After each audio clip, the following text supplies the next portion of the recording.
Welcome to another conversation in People in Fundraising. This podcast features interviews with nonprofit professionals who discuss their career journeys, lessons learned, and enthusiasm for working in fundraising.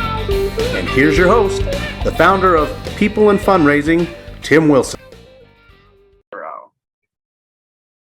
Hello, everyone. My name is Tim Wilson, and welcome to another conversation in the People in Fundraising Professional Conversations series. This is season 2, and I'm excited to connect today and feature as a guest Canon Brooke, who is the principal consultant at Brooks Solutions in Washington State. It's good to see you, Canon. Hi, everybody. Thanks, Tim, for having me on. I have been looking forward to this. We're going to have an exciting conversation. So thank you. Dynamite. Yes, thank you. Dynamite.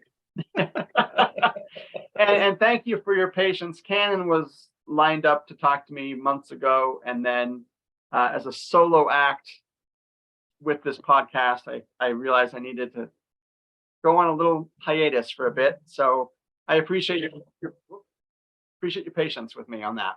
Absolutely. So one of the reasons why I wanted to have Canon on, and I'm really excited about our conversation today because before we went live, we we're already getting into some great topics. Canon is a data analytics leader and a prospect research specialist.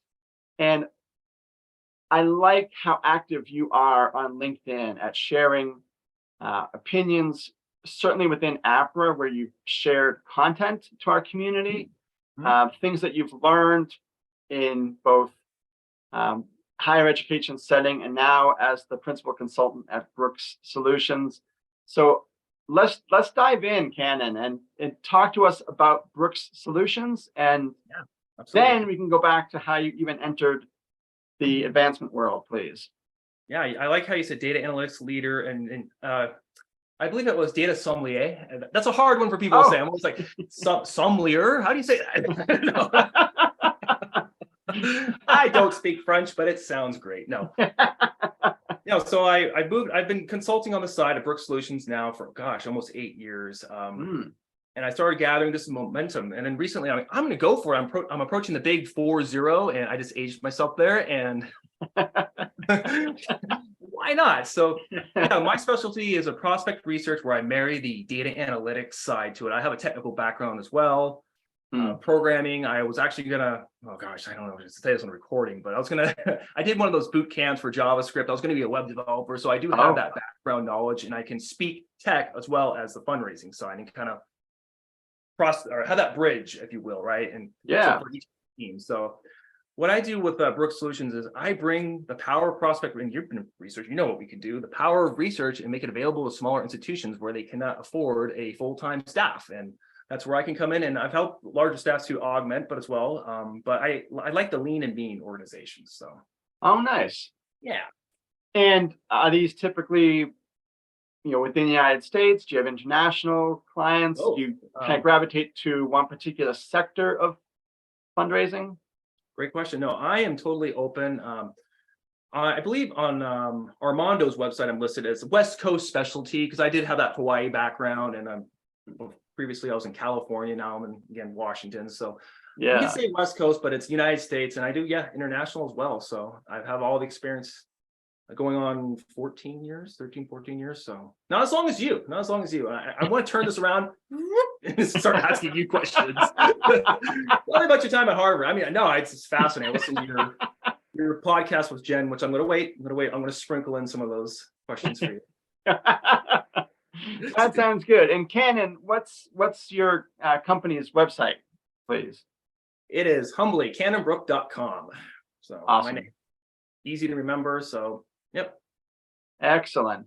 Well, thanks for that introduction. And I'd love to have you explain a bit more about going full time once we get kind of in a linear fashion to that point in your career. But if we can rewind, how did you get into fundraising advancement from that background you talked about with the tech and Java and such? This is where I feel like I'm going to lose some of your your viewers and be like, oh man, that's boring. Click, I'm done. I don't have a like, well, I found myself. I'm probably like most people who started in the early, 2000, mid 2000s, right? You just kind of fell into it. So Yeah. actually, my background, oh gosh, I hate this part. My background, if you look at my LinkedIn, is politics. I was undergrad and graduate degree in political science. I wanted to get into politics. I was like, oh my gosh, this is exciting, right? Oh, And that's okay. kind of where I really wanted to go. And I moved down to Hawaii for an internship, and I just was like, this is not for me. I don't think this is going to be working for me.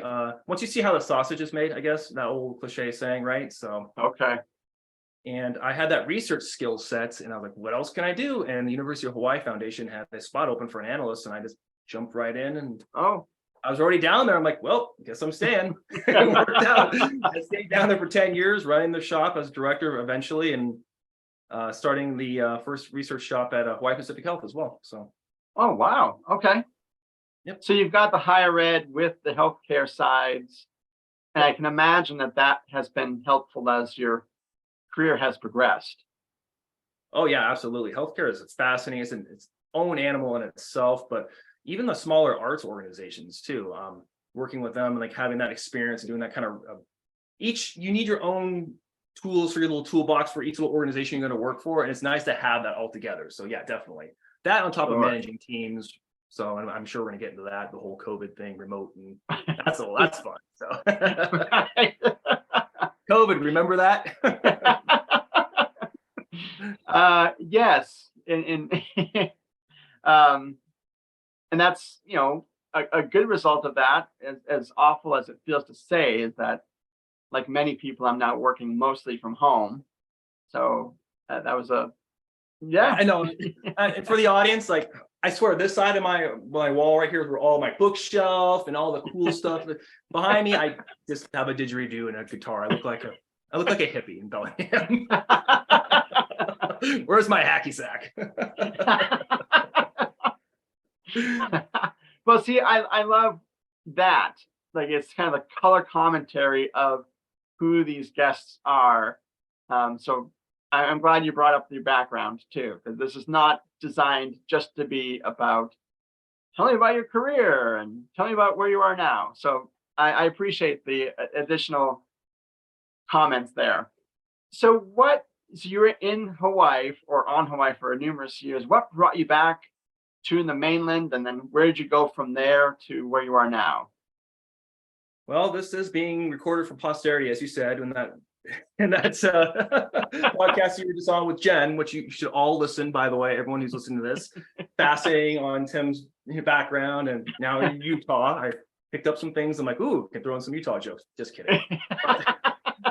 No, what happened is, I don't know if you can see this, that's my ring, Oh. my wife. So, yep, we were starting a family, and you can't see on the Bella board there's Bella, my little daughter. I know, I need to get a bigger board. I have a lot more pictures, trust me, on that dad. No, no, Ken, it's not the board, it's my eyesight. I'm older than you, so I'm like, nah.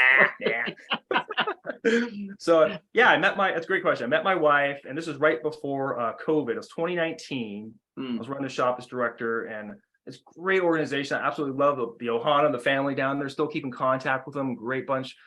But we just made the choice to get closer. My parents are older.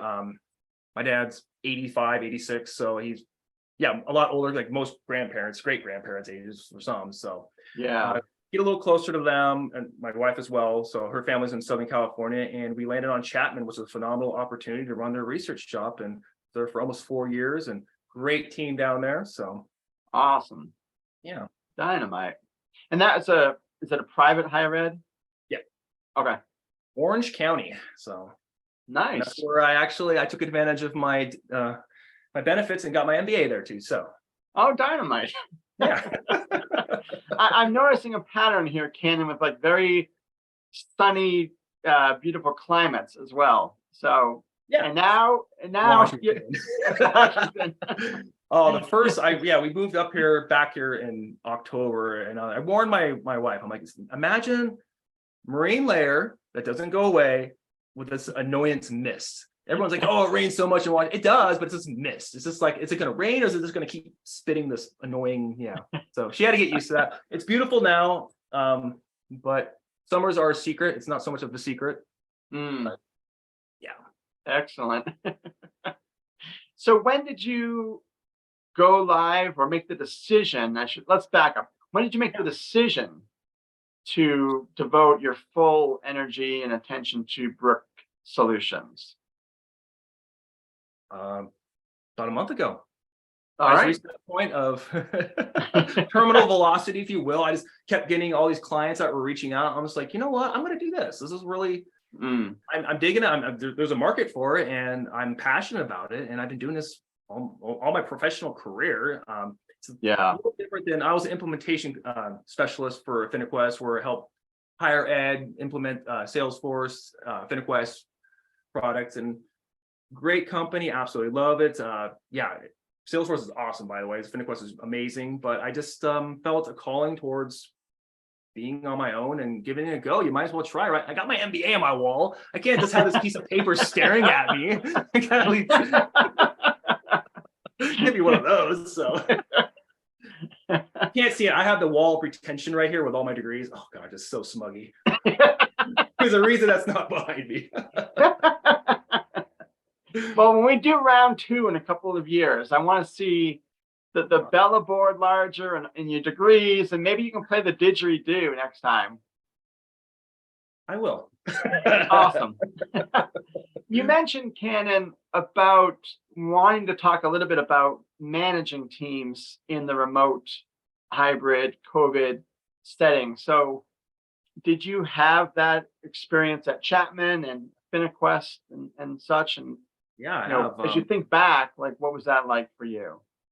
So way back, time back machine here, way back when I was still in Hawaii, I was working with the CFO to implement this is before all this happened, a remote policy actually. And we were like kind of piloting in that, and it was working out really well because people realized, executives realized that researchers, we don't need to be in the office. And that's a thing.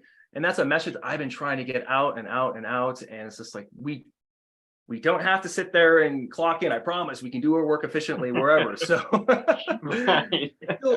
But so I was working with CFO on that to get it going, and it was going actually. And then when I went to Chapman is when the before times, right? That's what we call it, the pre-COVID. Right. And COVID happened. We went right into it. So I had that actually experience of going remote, and I wasn't scared. I was like, it's not a COVID, but yes, on the remote full time. Like, okay, sure, we're gonna rock this, and we're gonna like show that we can do this. And guess what? We did it. Yeah. I don't want to spout off numbers because it's being recorded. Like, I know it was it was 2.5 or maybe 3 million we identified. It was a lot that we actually were found where we were remote. So I know we showed that we could do it. The team was phenomenal. We had no hiccups. So we were just turning and burning. It was great. So. Oh, awesome.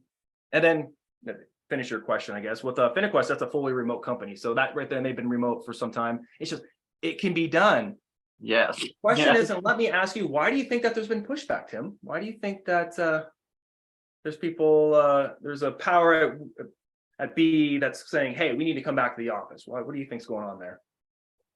Yeah, well, I can talk, from my previous employer experience where the chief development officer, before I got there, as was Intermountain Healthcare Foundation in Salt Lake City, what I've heard from people that were there at the time was that he got really burned by people working remotely. This is probably 2014, 2015. In particular, I think on the gift officer side, the development director side. Okay. All of a sudden, like all these meetings happening on Friday, but then when you look at the contact reports, like it showed very little activity on Fridays. Mm-hmm. So there was a pattern there that was not positive, and I think that led to just an institutional perspective of people have to be in the office. And then they've got to be here. And then it became a positive thing. Like, we're going to have camaraderie. In-person meetings are better than people dialing in. If you're hiring and bringing on people, the onboarding process works well when you're all together. And so kind of writ large across the institution, whatever your role was, frontline or prospect research, that was the message. And the details, prospect research can be done anywhere, didn't fit that narrative because the narrative was focused on building the entire team and being together. And so to come in and say, oh, I'd like to work, 1 day a week from home or whatnot, that was not in solidarity with the motto and the team dynamic that we were trying to build. And I understand that. And it made sense. And I knew that going into it when I left New England. So I think that, that there's that through line for, maybe a generation above us of like, well, I've seen it work, that we can bring on talent. We can build a team dynamic. We're more cohesive together than dispersed. And I think that kind of really flavors the pushback that you asked about. I don't envision that being a continual through line, for the younger generation, the people coming up behind us, because whether it's nonprofit work or for-profit industries, when I think of my nephews, like they can work fully remotely. And it's just a generational mind shift, I think, is really what's at play. And so I understand the different viewpoints, and I'm quite comfortable with my hybrid schedule. So, well, let me go ahead and just say, with very strategically. Yeah, I was going to say with your political science background, how is that for an answer? In the international relations, that would be called. Oh, really? It's I get it. I'm not trying to trap you on any questions. I get it. Yeah. I just feel, I strongly believe that a lot of it is just, well, here's the thing. You're going to have bad apples wherever. You're going to have people who abuse it. And I saw it working by the water cooler. They're taking extra breaks and whatnot. And then you get the middle managers who feel like their only job is, if you're not on teams, I don't see red or do not disturb, you're not working. Right? Come on. Yeah. Like, we don't work like that. So I don't buy it. I find it infantilizing at best. But there's no evidence of it. So it's interesting. But I know that's not the point of this podcast. But I think definitely the tide is changing, and we've shown that it can be done and efficiently. It is hard. It does bring its own challenges, to your point about having that cohesive group. As a leader / supervisor, get rid of the supervisor part. As a leader, you need to be able to work within the tool set and naturally create that cohesion, right? And what we're talking about. And that's the hard part. So you can sit there and post stuff on LinkedIn about being leader and all those other inspiration nonsense that you see. That's this junk that's flooding our feeds. That doesn't make you a leader. No. Actually, being a leader is hard. It is hard work to get remote to work, but it can be done if you have the right leader in. So. Yeah, absolutely. And I think that's a skill you have to develop through the experience of it. You can't read theory or read LinkedIn to say, how am I going to be a leader effectively with a fully remote staff? Like, wait a minute. You mean these pieces of paper here don't make me a leader? Appeal to authority, sir. That fallacy drop. I worry that we're venturing dangerously close to precipitating some recreational outrage, Cannon. Nope. I'm behaving. I'm off my soapbox. Sorry. Continue, Tim. You were doing a fabulous job. Well, speaking of the pandemic, and I really appreciate your viewpoint and asking me for my perspective, my experience too. Larry Summers, who was the Treasury Secretary in the George W. Bush administration, I came across a quote from him, and I'll read the quote, and then I'll just ask what your experience was like. Does it resonate with you? So Larry Summers' quote said, "Many employees were working unsustainably hard, end quote, in 2020 and 2021. So balancing, shifting in many cases to remote work. They've got childcare, kids learning at home. Their significant other may or may not be working outside of the home. Are they a frontline medical supervisor, worker? So, I mean, lots of obviously different experiences. But for you, when you hear that term unsustainably hard, what comes to mind about that period of time in your career? Does it resonate with you, or? Unsustainably hard. No, I read that piece where it came from, and I see where that's coming from. There was a time, and that's why if you looked at the data, like the productivity just spiked after, right, when we all went remote, because we're all, again, we're just going gung ho, like just hitting the ground running with this whole remote thing.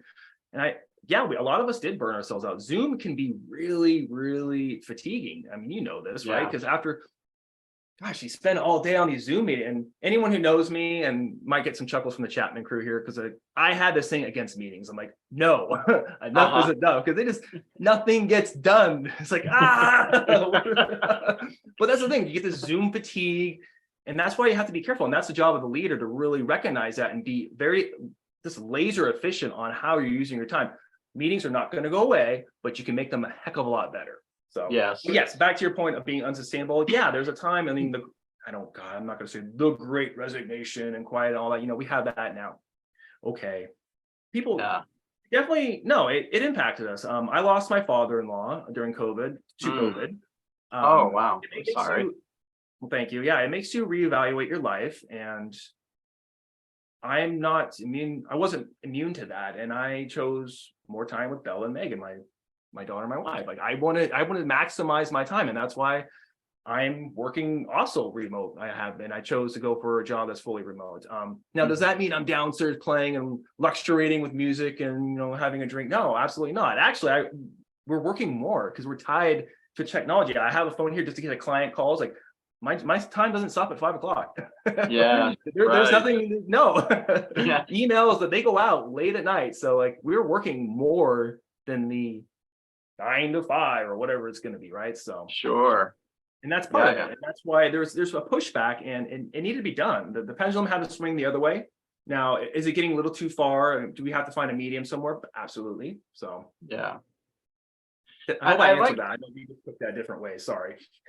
No, I think that was good. And I liked your comment about meetings, because I've read some articles recently about meeting culture and just how it stifles both productivity and creativity. If you're just spending your time prepping for a meeting, being in the meeting, doing the meeting next steps after it ends.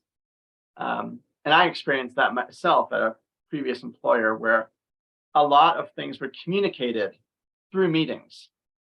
And like, does it really need to be, let's pull in a bunch of people for a meeting to talk for 20 minutes about something that frankly had nothing to do with prospect development. Inquire on this one. I even showed calculation. There's that free Harvard Business School, the calculation for the meetings, how much they cost, right? You just estimate the salaries and what they cost, and some of them were like $2,000-$3,000 an hour. It's like, this is insanity. We're doing this because all these people, and that's not even including the executives that were jumping on board. So, and I'm not going any farther than that on that one, but it's just like I may never be invited onto any podcast after that. No, but all joking aside, it's just they're out of hand, and they give this illusion of being busy, and that's my point, right? We don't have to have the teams on red, do not disturb, to be producing work. And there's that thing, you're aware of Parkinson's law, right? To where the work will expand the amount of hours, right? That's all that happens. You have people that are just picking up paper and shuffling over here and shuffling over here. And I think it's called defensive avoidance, right? Is a technical term, where middle managers will just they'll just look busy and shuffle papers around. And that's all it is. It's this illusion of being busy. Right. I just got on a soapbox there, but it just drives me nuts. So in being self-employed, you don't have time for that. Yes, I have meetings, but my meetings with my clients are very, because you're when you're billing, right? So it's like, you learn to be a lot more efficient. furthering my point, I'm really kicking this horse that's bloody on the ground. Like research can be done at home. You don't need to be in the office, number one, and we don't need more meetings. So Yes. now, that being said, there is one thing I do want to add for the listeners now. If you are younger, we are a little bit older, more seasoned, if you will. You know, Tim, got a little bit of Yeah. we are seasoned and we have that background experience. Now, if you're new coming into this field, I recommend you being at least hybrid starting off. Don't go remote, because being promoted and growing, especially at the pace that people want to be promoted, is all in proximity. It's not necessarily how well you work. It's who you know and how much you're being seen. Let's be honest, it's who you know and how you're being seen. And does research have a seat at the table? And that is what's going to get you promoted. So, well said. I agree with that sentiment. It was true in my career in the earlier days when I never thought about working from home, but like the proximity to my boss and living in Boston at the time, the proximity to the NEDRA community, access to thought leaders, bumping into them at NEDRA events, like that in-person element was really beneficial. yeah. So, and I sound like a big hypocrite. Like, well, Ken, you were just going on. No, I'm not backpedaling here. Again, I advocate we can definitely be remote, but I highly suggest newer people who, especially if you're trying to get into this profession, maybe 3 days a week, 2 days, whatever, just do something in the office and just get that experience, because you're going to need that. So there is value. Absolutely. Well, this has been a great conversation already. So thank you, Cannon. I wanted to ask a question about just your experience with, sort of arguing well, and given your poli-sci background and the fact that you and I think in this conversation are in agreement on a lot of things. I did want to go down this alley though about difficult conversations at work. And so the setup to that question is that in 2022 there was I believe it was an Atlantic or a New York Times article by Pamela Paul entitled "How to Argue Well." And Pamela writes that for a dispute to go well, it should be real, important, and specific. You need to have a point to make, not just an emotional conflict or a complaint to air. And as someone, let's turn the spotlight on me for a second here. As someone who tries to avoid conflict in my professional and personal lives, which is hard with 4 kids and my wife, who started to actually come in the podcast studio a minute ago. Yeah. You can't get away with that one. You're going to see if my wife or my daughter pops in. Hi, Daddy. So that was a helpful article for me to read. Yeah. Are there any pieces of that resonate with you about, dispute needing to be real, specific, and important? Oh my gosh, there's just so many different avenues we can go down on this one. I'm just going to start the shotgun approach and seeing what, just pepper everything on here. That's probably not the best one to use. I'll just say throwing the spaghetti on the wall. Let's say that. There you go. Might have to edit that one out. Let's see. So for arguing well, let's go back to, let's just backpedal. When you're like leading a team, right? You have to be transparent. You have to be concise, because there's a lot of room, especially in the remote sector too, right? Because you're not getting all the micro expressions that you get in person. So you have to be really socially adept to pick up on that, right? And that's the hard part, and that takes time, right? So it's kind of like not as bad as a text message where you have to put like a little smiley face and emoji after that. But Right. So, and that goes along with it. You definitely have to learn how to. You can be straightforward without being a jerk, and that's the thing where it comes down to, right? It's just saying. So I've had those hard conversations. And that just goes with experience. I don't have a manual on how to do it. Just don't be a jerk about it, and just try to be emotionally aware of what the other person's going through. Like really try to pick up on, like, are they nervous or they're sweating and they're like, ooh, hiding their armpits, right? There's just things that you can do to make that better. But especially when you're having difficult conversation. I think the argumentation, though, is not a negative word. I don't know why our society is just so afraid of that. Now, we are polarized. I mean, we can go down that road too. I guess that might be part of it, but Yeah. I give people the benefit of the doubt, and I think that we're all good and we're all on the same page. You take the most extremes, whatever it be, the red hat wearing Trumpers, and then the Bernie Sanders hacky sack Algene, I'm stereotyping here, whatever. I think we all want the same thing in life. I give people the benefit of the doubt and some grace, and I think that will come along the way. Now is the time to work in the recreational outrage. I think we have gone down that road too much, and it's unfortunate. It breaks my heart seeing what happened to LinkedIn. That's one of them, where there's this mob mentality. You just jump on arguments, and I think, and kind of, I want to bring this back to the article. Having a point and taking emotion out of it is one thing also, but for some reason, I don't know what happened, is we value slam dunking people. Like, we're like, boom, zing, I got you. And that's not an argument. You're just being a jerk. Like, I don't care how right you think you are, or whatever side of the spectrum you're on, right? If you really feel that you can influence people by a meme, by a GIF, by some TikTok video of it, or bumper sticker, like, you're not doing any favor. Like, the problem, like, look at yourself in the mirror. You're the problem. Like, that is what's wrong. Right. Yeah. It takes a lot of time to deliberate and unpack these conversations that we're having, and they cannot be put into us. And that's why I don't talk. I mean, there's a lot of reasons why I don't, because I'm just like, oh my God, ugh. When you study it for long, it's like, oh my gosh. But yeah, does that? I'm trying to answer as much as possible. So, do you have any insight on that? I want to turn it right back to you there. So. Well, yeah, thank you. As you were talking, this may sound like a stretch, but I think it may apply. The sense of jumping on someone and,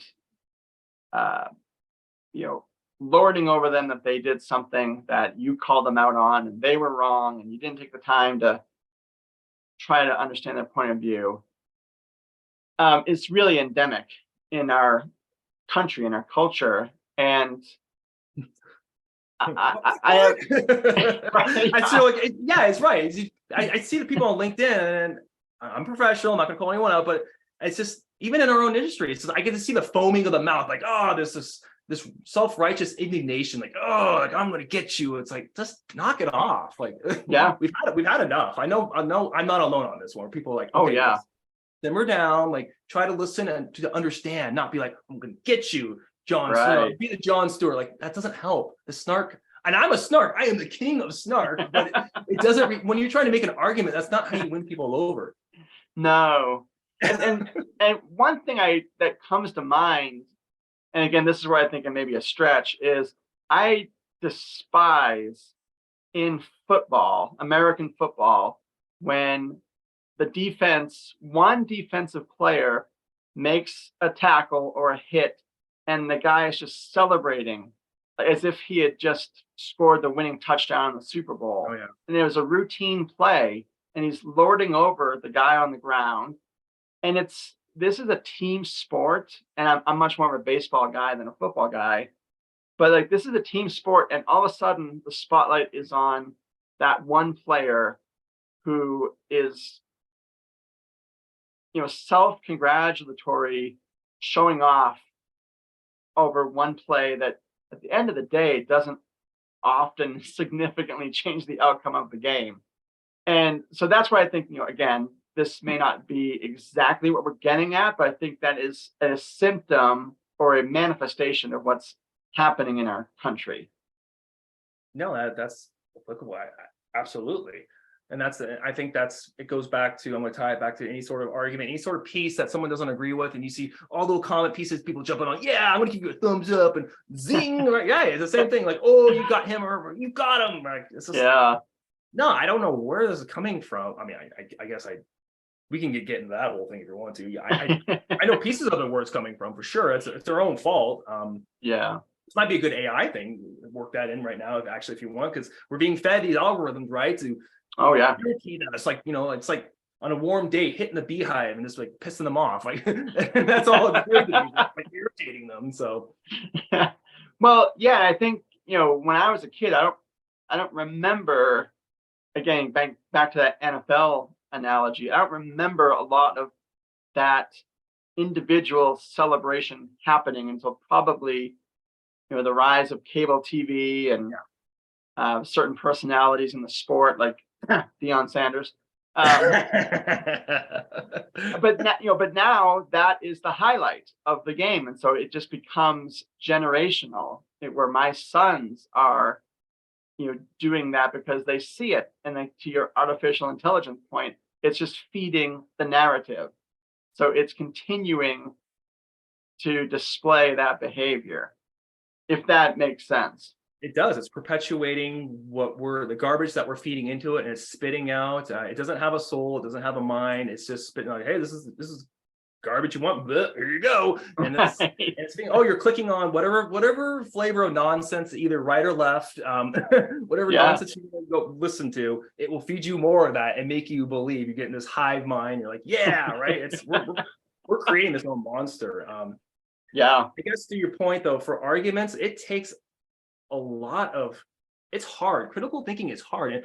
And I'm not, I have my wall of smuggery here, but I am not always like some Noam Chomsky who's just sitting here like my beard and kind of going, I make mistakes too. There's cognitive fallacies, we're all guilty of it, right? And I at least try to point them out. I'm like, oh my gosh, that was dumb. When would you say that?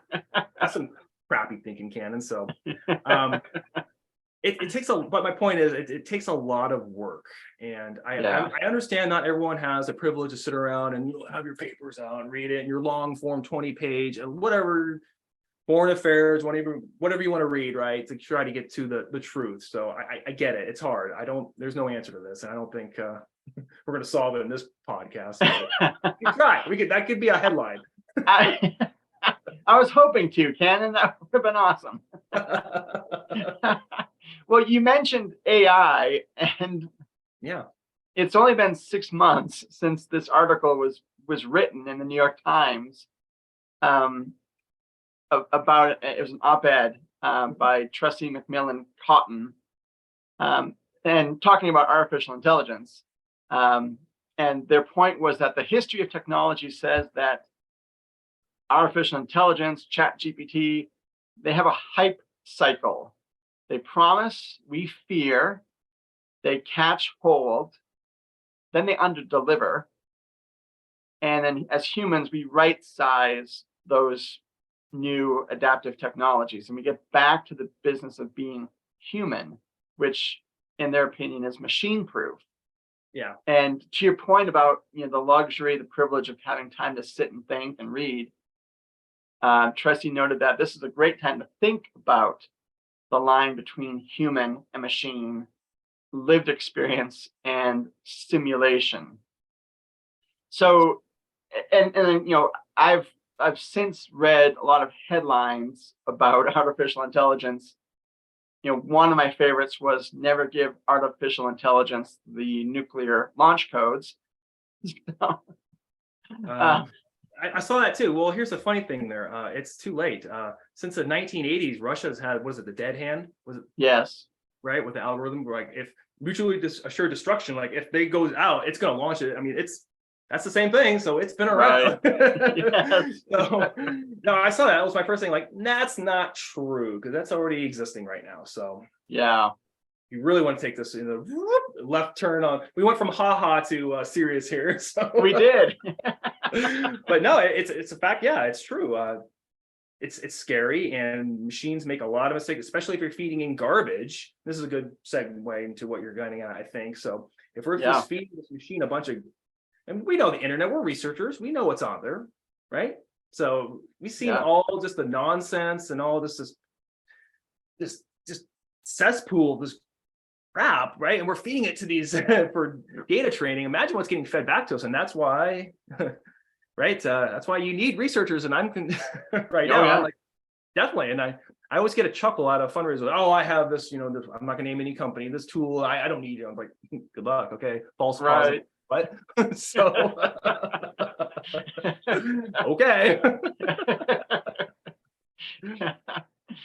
And have you, again, this was 6 months ago, and a lot more has come out, both opinion in the mainstream press and also just straight up news coverage with Senate hearings and such. In your work as the principal consultant, do you hear, do you field questions from prospective clients or current clients about, what does AI mean for my line of work or my nonprofit, and how do you try to address their anxieties or their questions? Yeah, with everything else, you have NDAs and you have good data stewardship, and there's some ethics involved, and we have our APRA ethics that we all we do live by. So you have that part of it too, where we don't do anything kind of, I don't know, just unscrupulous with the data. But I try to relieve the tension on that. It's a tool. It's a powerful tool, right? It's like anything in my toolbox. It has a purpose. It's great, and I'm not a techno-Luddite where it's like, the South Park episode, they took our job. I don't know if you've seen that. That's just what I think of when I see this. Oh, they took our jobs. Like, oh God, knock it off. I don't. No, it didn't. So yeah, I just try to relieve their anxiety, but it's a powerful tool, and I trust but verify. You Yes. definitely check it. Yes. There's a lot of errors, but it speeds up my work as much. It's supercharges my work. So, and I actually wrote about that on LinkedIn where for ChatGPT, I think we were talking about that before, right? Where it's a great tool, learn it, because it's not going away. So no matter how hard. Do you remember the early 2000s, the whole MP3? They tried, record labels tried to push that back in the bottle. They're like, oh, the MP3 is gonna. Nope, it's out. It ain't going anywhere. Right. So, sorry guys, we can have all these ex-Google people saying, oh, wait a minute, let's just stop and have a moratorium. Yeah, right. Too late. Yeah, right. I see that. It's like, Tim, can you imagine if it's a powerful tool, and this may be going even more on serious because you brought nuclear weapons first, by the way. And I'm going to invoke Godwin's law here. So here we go. Can you imagine if Oppenheimer said, no, wait a minute, Manhattan Project, we're going to stop this. We're going to, what? We're going to have a treaty with another, I'm not going to say it because that's Godwin's law. We're going to have another treaty with this country that's also pursuing it. Can you imagine what would happen? Oh, yeah. These adversarial countries that I don't need a name for our listeners, they're not going to stop.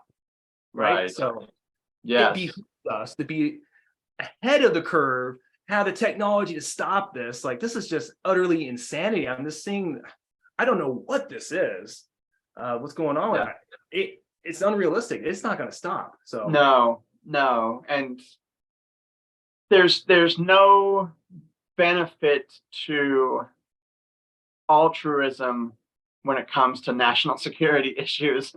It's that realism again. I think you have that. At least in this, time where technology changes so quickly, but also, as you mentioned, like, it's been around for decades in various other forms. And interestingly enough, I was driving home from Weber State University a couple of weeks ago and listening to the public radio station in Salt Lake City. Mm-hmm. They were talking about artificial intelligence with a truck shipping company, handling logistics and the fleet maintenance and such. And the person they were talking, I was just curious because I wasn't sure where they were going with it at first. But the person who's in charge of this trucking company said, artificial intelligence is, in his opinion, is going to do, for society what the interstate highway system did in the 1950s, and even perhaps a little earlier too, where you all of a sudden over time, you lost like these many mom and pop stores. Like, there was the grocery store, there was the butcher, there was the fishmonger. They were all separate in these little towns, and everyone theoretically knew each other. And then the highway system disrupted that. But the person said but then it created so many other industries and jobs that would not have existed if we had stayed in sort of this quasi agricultural or agrarian economy where you've now, certainly hotels, restaurants, gas stations, electric vehicle charging stations, trucking, that whole industry. So I liked that analogy because it kind of calmed my fear that this is going to be overly disruptive and we're all going to lose our jobs. So No, I don't. I'm ambivalent. I go back and forth, and I call it cognitive dissonance, whatever you want to say, mental gymnastics. I don't think it's AI. There's not going to be the singularity that's good. AI is going to take over and we're going to Skynet. I don't buy that. I really don't. Right. At least right now, for the foreseeable future that I'm going to be alive, you and I. But we have this on recording, and if people want to go back, if there's Skynet, you can go back. Canon was wrong. Well, we have bigger fish to fry than that. But go for it. Right. No, but all joking aside, no. We have 500 years of capitalism to where the Luddites and everyone, they freak out about a new technology and it works out. Yes, some jobs will be lost. There's going to be disruption. That's inevitable. But in the long run, it's going to benefit society. It's going to create more better jobs, right? We're not going to be doing data cleanup and all this stuff like I just hate doing anyway, right? No one enjoys doing that Excel sheets. Right. It's better. They get more creative things to do. So that's right there. I don't see that. Yeah, like I said, we have 500 years of capitalism, all this history of it working out, and I don't think. Well, this is again. I was just listening to someone earlier. Like this is going to be the event horizon. We're going to get sucked in, and oh dear, right? Yeah. I don't see that, especially with some of the results I'm seeing with the AI. I'm not really impressed right now. I don't think. Like I said, it doesn't have its own mind. It's just it's a copying mechanism. It sees patterns. Is all it is. Right. And here's a conundrum here for the people who are like, oh, it's going to wipe us all out. It needs us. It needs to model off us. If we're gone, It's not getting right. So we're the ones feeding it. So then what's it going to do? Just sit there, beep, beep, beep, beep, and just move out, right? So I know if Nathan's listening to this, he's probably like throwing down his earbuds right now. Like, you're oversimplifying. Yes, I am, Nathan.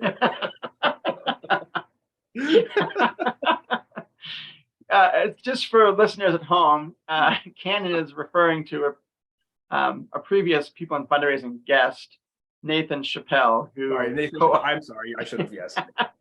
Co-authored very cool guy. Yes. Yes, very cool guy. Loves the AI. He's very knowledgeable on that. But yeah. So we took a lot of turns on that. What say you now? Sorry, It's a game. It's kind of like tennis, right? You gotta go back and forth. And I'm sitting here hitting the ball by myself. It's not a lot of fun. So well, I appreciate the back and forth. So thank you. Canon, where has the time gone? We've been recording for 45 minutes already, and I think there's a lot more that we can chew on. And I would certainly welcome you back in season 3 to, we can certainly talk about AI developments in the interim between now and then, and other topics as well. But with the last 5 minutes or so of our airtime today, I wanted to read you a quote, and you have it with you. It's question number 5. Just would like to get your reaction to this about success in your experience. It's from Annie Duke, who is the author of a book called Quit: The Power of Knowing When to Walk Away. And in that book, Annie writes that, quote, success does not lie in sticking to things. It lies in picking the right things to stick to and quitting the rest, end quote. So take it away. The time is yours. My favorite topic. Oh, by the way, I got a new microphone. Audience can't see that, so I can sit there and hit that. So what I think, don't just love the theatrics. I do. It's great. I like, speaking of theatrics, this is Freddie Mercury right here. Oh my gosh. Oh yeah. Yeah, like one of the greatest rock showmen of all time. Vocalist. So, yeah, he hit notes like, oh my God, amazing. Oh yeah. So yeah. I'm with you with theatrics. My first thought is the sunk cost fallacy on this one. It's like, yes, that's exactly what it is. And for those who are not aware, sunk cost fallacy is the best way to describe it is that trope we hear about you go to a movie that really it just sucks, and you're like, you know what, I paid $20, I'm going to sit through this. Yeah. That's the sunk cost fallacy. It's like, well, no. The money's gone no matter what. Now you're wasting your time and it's compounding. So that's so yeah, call me pal, but that's not a good use of your that doesn't make economic sense. So and that's exactly what it is. I know that we have, especially in middle management, executive, there's this, you gotta grind, you gotta earn it, you loyalty and whatnot. If it's not working, it's just knowing what's working for you and what's not, and when to step away. And at times it doesn't make you a failure at all. It's saying, you know what, I tried, on the next thing. Yeah. Now that being said, if you have a resume of all like 6 months to 8 months, like boom, boom, boom, boom, boom, we all get a mulligan where you tried something and it didn't work, fine. Maybe 2, fine. But again, so again, there's balance. There's 2 sides to this. And I, as someone who's hired, if you see a bunch of 6 months, okay, can you commit? Right. So sure. it does go back and forth, but that's not the point of this. This one is really just knowing, discover your passions and what you're good at. And we can tie this back actually to the whole COVID thing. It's just knowing, like, reassessing your life, right? And just saying, like, what it is you're good at, what it is you want to do in this finite time we have on this planet. And oh yeah, right. So yeah, how's that for your Noam Chomsky moment? I will see your Noam Chomsky and raise you and Arthur Brooks, because I think last week he had an article in the Atlantic about, think about your mortality and what are you going to do with that realization. I think the actual title was like, thinking about death can positively influence one's happiness, because it's a centering, it's not some theoretical thing, at some point in your future. It's taking the time to sit and think and contemplate. And just as you said, like, the sunk cost analysis, like, is what I'm doing.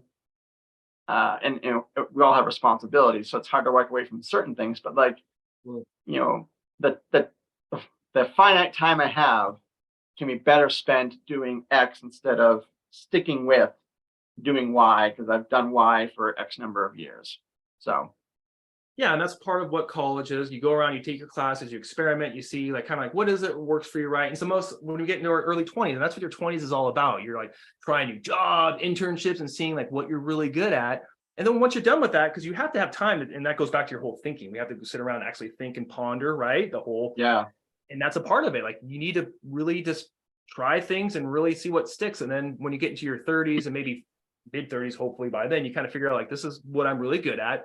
I also don't buy back to the whole inspiration nonsense you see on LinkedIn or the Instagram posts, right? Of follow your passion. No, I mean, don't be miserable at your job, but we're all not going to be in love, like, wee, just spinning around. That's not, come on, grow up. We're all going to have bad days. But if you relatively like what you do and you're good at it, and you can have economic stability, and at the end, that's really a big part of it, then go for it. And that's what you need to find. And no self-help guru is going to point you in that direction. This is something you have to figure out. So yeah, absolutely. Know-it-all people on a podcast. So esoteric authors. Oh, that's great. I mean, very interesting, funny. I loved that last response. So yeah, it's good stuff. And that's one of the reasons why, knowing you a little bit before we started recording, I thought I want to have Cannon on as a guest, because just for various reasons, I knew you'd make for an enlightening and fun conversation. So thank you so much, Cannon. Well, thank you, Tim, and thank you for overlooking my social anxiety, especially when it comes to talking about myself. So I hope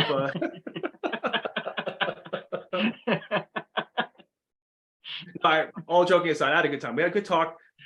We've been talking for a while. I'm looking at the clock here, almost 50 minutes. So it's There's a lot we can unpack on all this, but I'd love to talk about it some more. So Absolutely. That'd be great. Yes, I think yeah, I'm serious about having you back for a second round when season 3 kicks off sometime next year, and you maybe Chat GPT can write the questions this time around. maybe we have Nathan on there, so then he can be like, no, that's not true. No. See, and that's where you would need that question about how to argue well. So So I can start foaming in the mouth. well, again, thank you, Ken. This has been really rich and enjoyable, and like you said, a lot to unpack and chew on. So I appreciate the preparation and the ease with which you shared your answers to these questions, and just the fun nature of our chat today. So thank you very much. It's been a pleasure. Thanks, Tim. It's been fun. Absolutely. For our guests, thank you for viewing, watching, subscribing to People in Fundraising. You'll find Cannon's interview on my website, peopleinfundraising.com, as well as on LinkedIn and YouTube. Later this summer, I'm in the process of scheduling out when I'll be airing interviews. So I'm excited to share your conversation today, Cannon, at that point. And until the next chat, have a good rest of your weekend. All right, thanks. You too.